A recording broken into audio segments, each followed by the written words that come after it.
बिहार सरकार ने नियमावली में संशोधन किया है और किसी भी उम्मीदवार को जो शिक्षक के रूप में बिहार लोक सेवा आयोग से चयनित होना चाहता है, उस उम्मीदवार के बिहार राज्य का अस्थायी निवासी होने की शर्त को हटाया गया। बिहार राज्य के अस्थायी निवासी ही बिहार लोक सेवा आयोग की परीक्षा में शामिल हो सकते हैं, ये शर्त हटाई गई है। तो ये शर्त क्यों हटाई गई है?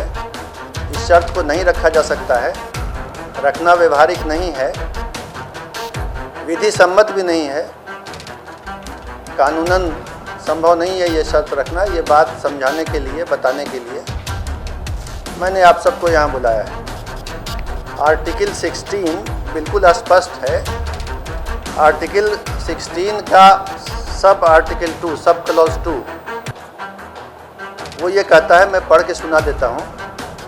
राज्य के अधीन किसी नियोजन या पद के संबंध में केवल धर्म, मूल वंश, जाति, लिंग, उद्भाव, जन्म स्थान, निवास, ध्यान देंगे, जन्म स्थान, निवास या इनमें से किसी के आधार पर न तो कोई नागरिक अपात्र होगा और न उससे विभेद किया जाएगा। जैसा कि आप देख रहे हैं, मेरे साथ श्री के पाठक, अपर मुख्य सचिव शिक्षा विभाग मौजूद हैं और मेरे दूसरी ओर निदेशक प्राथमिक शिक्षा इस प्रेस ब्रीफिंग में हमारे साथ शामिल हैं। आज जो विषय आपको बताना है वह बिहार लोक सेवा आयोग के माध्यम से शिक्षकों की भर्ती या चयन के संबंध में बनाई गई नियमावली और प्रक्रिया के संबंध में है। और उसमें मूल बिंदु जो मुझे आपको स्पष्ट करना है, वह मूल बिंदु यह है कि बिहार सरकार ने नियमावली में संशोधन किया है और किसी भी उम्मीदवार को जो शिक्षक के रूप में बिहार लोक सेवा आयोग से चयनित होना चाहता है, उस उम्मीदवार के बिहार राज्य का अस्थायी निवासी होने की शर्त को हटाया गया है। ये शर्त नहीं रहेगी कि बिहार राज्य के अस्थायी निवासी ही बिहार लोक सेवा आयोग की परीक्षा में शामिल हो सकते हैं, ये शर्त हटाई गई है। तो ये शर्त क्यों हटाई गई है? इस शर्त को नहीं रखा जा सकता है, रखना व्यवहारिक नहीं है, विधि सम्मत भी नहीं है, कानूनन संभव नहीं है ये शर्त रखना। ये बात समझाने के लिए, बताने के लिए मैंने आप सबको यहाँ बुलाया है। और इसमें सबसे पहले ये समझने की बात है कि भारत का जो संविधान है उसका अनुच्छेद 16 आर्टिकल 16 बिल्कुल स्पष्ट है।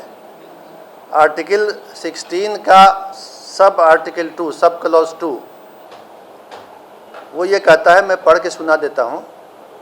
राज्य के अधीन किसी नियोजन या पद के संबंध में केवल धर्म, मूल वंश, जाति, लिंग, उद्भाव, जन्म स्थान, निवास, ध्यान देंगे, जन्म स्थान, निवास या इनमें से किसी के आधार पर न तो कोई नागरिक अपात्र होगा और न उससे विभेद किया जाएगा। तो भारत के संविधान का अनुच्छेद 16 ये कहता है कि जन्म स्थान और निवास के आधार पर आप किसी उम्मीदवार को अपात्र नहीं कर सकते हैं। ये नहीं कह सकते हैं कि किसी राज्य से बाहर अगर किसी का जन्म स्थान या निवास है तो वो इस चयन प्रक्रिया में पात्र होने के लिए अपात्र है, अयोग्य है, ये नहीं किया जा सकता है। अगर ऐसी कोई प्रक्रिया चलेगी तो वो गैर कानूनी भी होगी और असंवैधानिक भी होगी। इसलिए ये संविधान के अंतर्गत कानूनी बाध्यता है कि निवास के आधार पर किसी को अयोग्य न किया जाए। पूरे देश के लोग इस परीक्षा में शामिल होने के लिए पात्र हों। चयन तो मेरिट के आधार पर होना है। अब ये हम देखेंगे कि इसके पहले क्या होता रहा है। बिहार लोक सेवा आयोग के स्तर पर पहले भी 3 बार परीक्षाएं ली गई हैं शिक्षक की नियुक्ति के लिए, वर्ष 1994 में, फिर वर्ष 1999 में और वर्ष 2000 में बिहार लोक सेवा आयोग ने इसी पद के लिए, शिक्षक के लिए परीक्षा ली थी।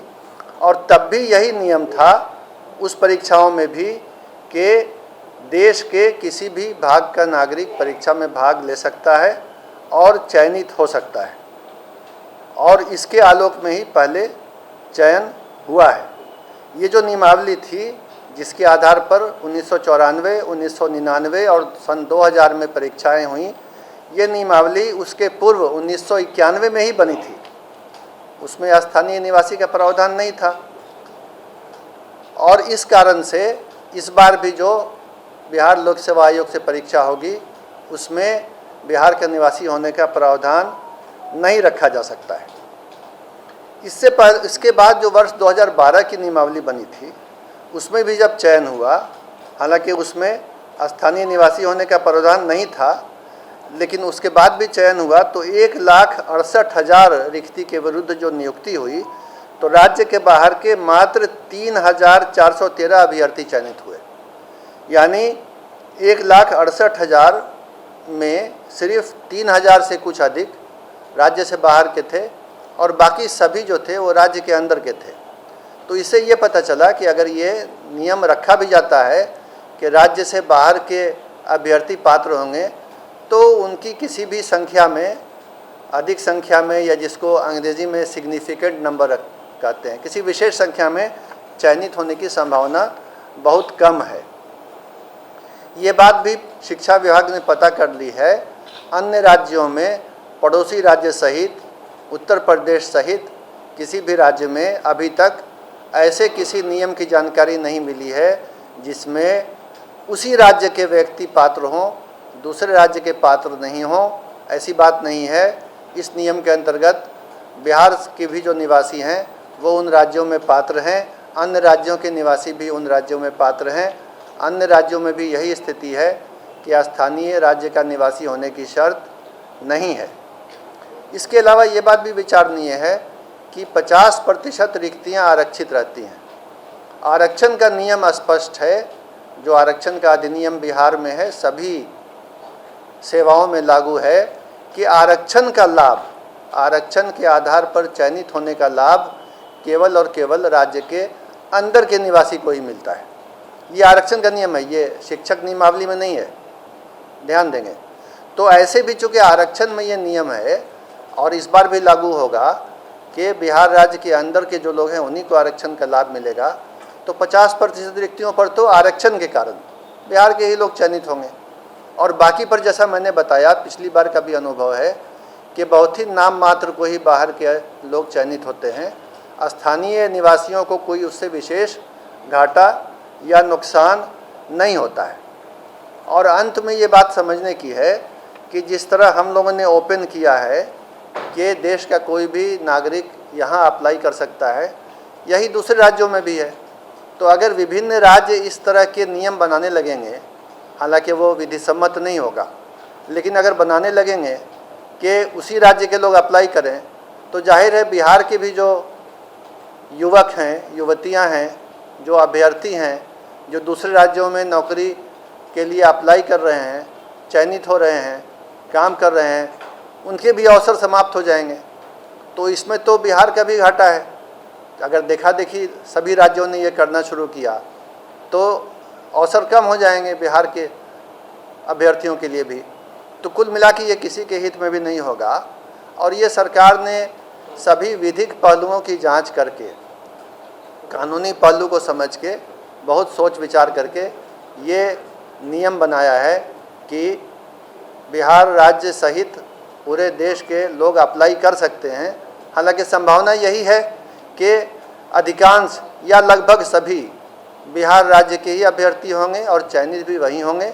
अगर बाहर के होते हैं तो संभावना है कि बहुत कम संख्या में नाम मात्र को ही चयनित होंगे, और उससे बिहार के वासियों के हित पर कोई भी कमी नहीं आएगी, कोई क्षति नहीं होगी। और ऐसे तो आप समझ ही सकते हैं कि बिहार लोक सेवा आयोग के माध्यम से मेरिट के आधार पर अच्छे शिक्षकों का चयन होगा, जिससे राज्य की शिक्षा व्यवस्था पहले से भी और बेहतर हो जाएगी और इसी परिणाम की ओर राज्य सरकार अग्रसर है और बिहार लोक सेवा आयोग के माध्यम से यह चयन होने जा रहा है।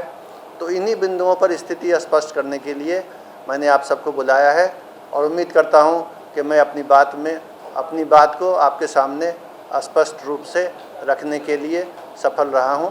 धन्यवाद।